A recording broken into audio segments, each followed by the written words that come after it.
next time you hear this, tell me. No, I mean, come in on the air. Tell people what. Yeah, we put it on your desk this morning. They actually, it was during the Osama bin Laden death. And they were saying, basically, I wish they would put this to bed and tell the truth so crazies like Glenn Beck and Alex Jones stop complaining. So that's basically what they said in the email. And we're getting the oh, wow, so they called me a crazy. Pretty much, yeah. Yeah, and it was all, and then the guy sent us more. We got this from a listener this morning. You know what? I'm going to challenge Dr. Friedman, because I've asked him on like 20 times over the years, literally. I've asked him, we're going to send our reporters down there. That's it. Because I am sick and tired. Oh, here it is. Lunatics. I'm sorry. Okay, well, next time I'm in WikiLeaks stuff, please. Yeah, I know it's crazy. This was on your desk, and we actually had it. No, I know. I'm not mad at you. I just, there's so much here. Yeah. So, sorry, Wayne, breaking stuff here on air. Where am I?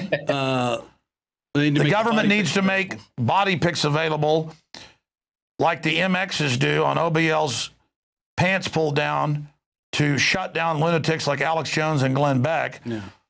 And that was, I guess, around the time bin Laden was killed. That had to be like a couple days after. But they were reporting that they were getting intelligence that he was being taken to Dover Air Force Base. No, I saw WikiLeaks saying that he was really, that's all bull. They put out fake intelligence to argue the other intelligence is wrong, so you believe the general story. Right. Just like they said, okay, he wasn't in a firefight, he didn't use his wife as a shield. They add all that. Well, okay, but the main story's true. It's murky. And then they blow the seals up in the aircraft. Good job, thank you. Right. Thank you. Just breaking news here. Now, Wayne, live newsroom here with this stuff happening as we do this interview.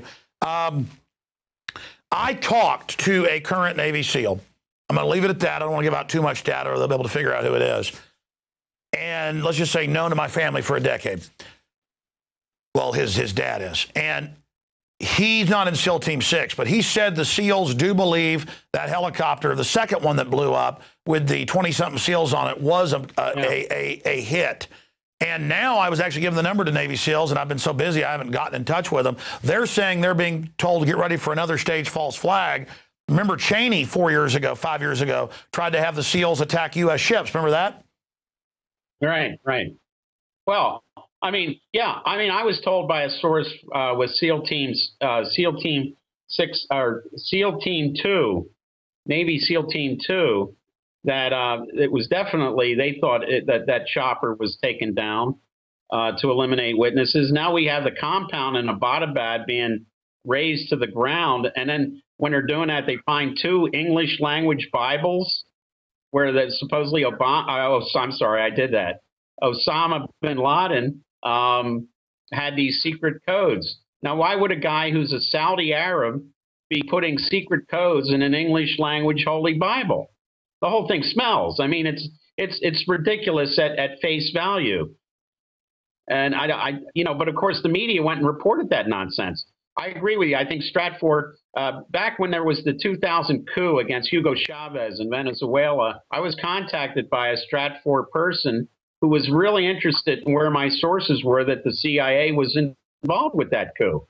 And of course I didn't give him any information, but he thought it was important that I find out that after I was quoted on that in a couple of newspapers, including The Guardian out of the UK and the Boston Globe, that Bush at his President's Daily Brief basically said, "Who does this, blankety blank hole think he is?" Talking about me, and he wanted to know what I thought of that, and I said, "Hey, if it's Bush that said it, I just consider the source." So Stratfor's always been involved in sort of this kind of media manipulation, which I see as just nothing more than a follow-on to Cord Meyer's and Frank Wisner Sr.'s Mighty Wurlitzer operation. Sure. In closing, now that I've been given this WikiLeaks that I'm in, where I'm being called a lunatic, along with Glenn Beck, by these guys, that shows that Glenn Beck's fallen out of favor with them because he'll actually expose, more of the left-right paradigm and how behind the scenes it's all run by the same group. Because I've now confirmed from Fox sources he was run out because he was going after Soros, and he was told, shut up. And to his credit, even though I don't particularly like Beck, he's done some stuff to me behind the scenes. It shows he's not, entirely bad, which is a good thing to know. I guess he's kind of like Darth Vader. There is some good in him. I want to know I mean, because obviously Stratfor is bad news, but then you're right, WikiLeaks is fed info that certain groups like Soros want out. So there's different camps here, but now they're getting ready to burn Assange. I'm not saying he's a CIA agent. I've always said he's being used as the front. I know you've said that. So in summation, why would the system want to burn Stratfor? I mean, I understand it's not good guy, bad guy. It's more like different arms of the same structure fighting with each other. What do you think is going on between Anonymous, WikiLeaks, and this Stratfor group? Well, you know, I think you're right. It could be various factions because the CIA is not a, you know, this monolithic organization. You got a bunch of retirees from different administrations with different axes to grind. You've got the George H.W. Bush people. You got the old agency people who were brought in by Stansfield Turner under Carter. You've got the people came in under Clinton. So they're all like, you know, none of them are singing from the same song sheet, certainly. And they could be leaking stuff to various entities. But I put Stratfor in the same category. There's an Israeli website called Debka. Yeah. Debka File, which does the same thing for the Mossad. And then, you know, there's a Stratfor thing where they say, oh, the Israelis working with Kurdish guerrillas destroyed all of Iran's nuclear facilities. Well, anyone who believes that, you know, I mean, you know, would believe in the East. It's obviously some sort of message to Tehran, more for the domestic, because they have a controlled media over there. That's more for the domestic. Well, Iranian sure, it's population. admitted that there's all sorts of giant underground bases that even the best bunker busters aren't going to be able to hit. Right. So you see, I mean, but the problem is, of course, this lickspittle media, this group of stenographers out there, they pick up on everything and run it as well. There's this idea that Stratfor, you know, I mean, I can start a group called Genius or even more awesomer. You know, oh my God, and you're right. It's a bunch of you know, crusty guys, and they're picking their nose, just calling people lunatics and just spewing garbage out. Yeah. I never much put any faith in Stratfor after my encounter with them over the Chavez coup the coup against Hugo Chavez in 2000. Exactly. I've got to be honest. I know Debka is an Israeli, you know, front, probably even Shin Bet domestically. But I found overall their stuff turns out to be more accurate than Stratfor, because, you know, they were admitting that, yeah, they're using Al-Qaeda to attack Libya. Yeah, you know, there's 3 groups invading Syria. This is going to happen in a few months. I found Debka's actually been pretty accurate. Yeah, they're probably a little more professional when it comes to this type of, you know, program than the clowns at the CIA are. But I think, you know, this is an information war, as you use the term correctly. It's an information war, and we're in you know, it's now pretty much a hot war with Anonymous and WikiLeaks and all these other entities out there putting this information out on the internet, because it's like it's basically Karl Rove's old paradigm. You throw something on the wall and see what sticks, whether it's true or not. And overall, it just creates a fog of war meant to confuse those that aren't that informed. That's why all I know is we're losing our Bill of Rights and Constitution. I want my freedom back. I want my country back. And I'm against anybody who isn't for freedom and wants to take our liberties. And my job's simple. I'm an American. I'm an info warrior who stands for liberty. And I know that Wayne Madsen stands for that as well. WayneMadsenReport.com. Thank you so much, Wayne. Good to be with you, Alex. All right. Amazing interview always with Wayne. Never can get enough of his insights, which I find to be right on, unfortunately. I wish he wasn't so right. I wish things weren't so crazy. And then it's on my desk. Well, it's like and I was seeing this stuff on YouTube comments like, hey, when are you going to talk about the Stratfor thing? And I'm like, what? And then, of course, they never put any facts. This is exactly what we put on it. Okay, yeah, here's what was on my desk. Oh, there's more? There's a whole bunch of this? It's more on OBL. Oh, my gosh. No wonder those Stratfor guys, every time I call to get them on as a guest, will never return our phone call. That's it. Next week, go down there. Isn't it downtown? Probably a bunch of guys literally just sitting there with chimpanzees at typewriters randomly typing stuff the way this is written. Anyways, at least here we try to get it right and actually do some research, you know? That's why we've been so accurate. You want real intelligence? We're giving it to you just through open source research. And any of you can do it. Just use your common sense. Oh, my gosh. Here's a little promo for the speech I gave in Dallas, Blueprint to Defeat the New World Order. I got to be honest.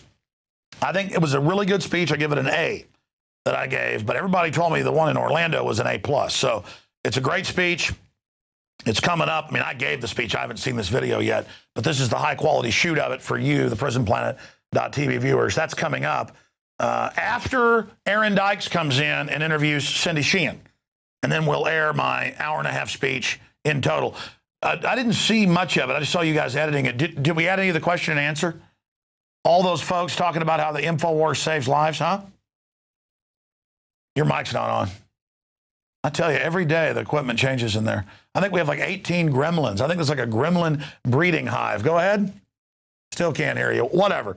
Who knows if there's question and answer in it? Yes, 3 times the charm. Maybe if it wasn't so dark in there, you guys could see something. Talk about gremlins. Maybe you're the gremlins. I notice the more of you are in there, the worse things go. It's like, I'm just joking. Oh, it was so dark during the question and answer. It's fine. Let's put that out as a separate deal because I thought that was even cooler. Anyways, great job, crew. And we'll be right back with Aaron Dykes and then the entirety of the speech that I gave in Dallas a week and a half ago. It's Infowars Nightly News. If you're not a subscriber, it is those of you out there that are subscribers that are financing this, paying it forward for the millions that watch it every week, free on the web. You see it when you're a member here first. All the films, 9 years now up and running for PrisonPlanet.tv. And we got 15-day free trial going right now.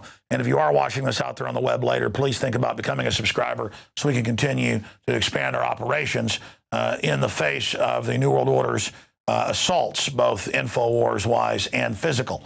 All right, we'll be right back after this quick break. Stay with us.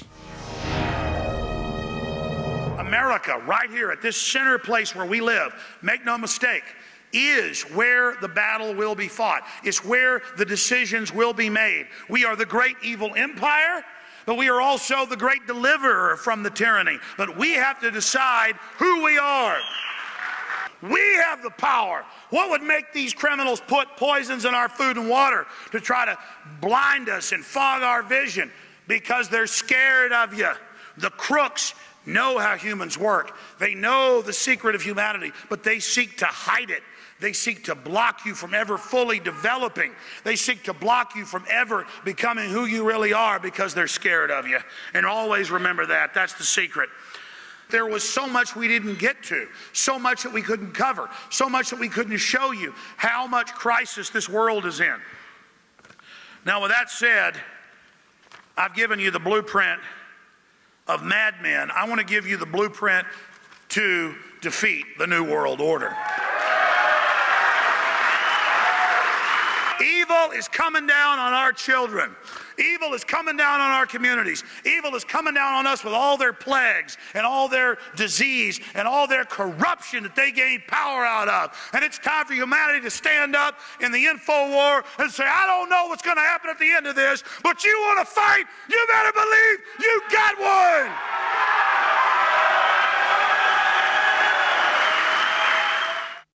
One is a serial hypocrite who lobbied for Freddie Mac before the housing crisis and for the individual mandate before Obamacare.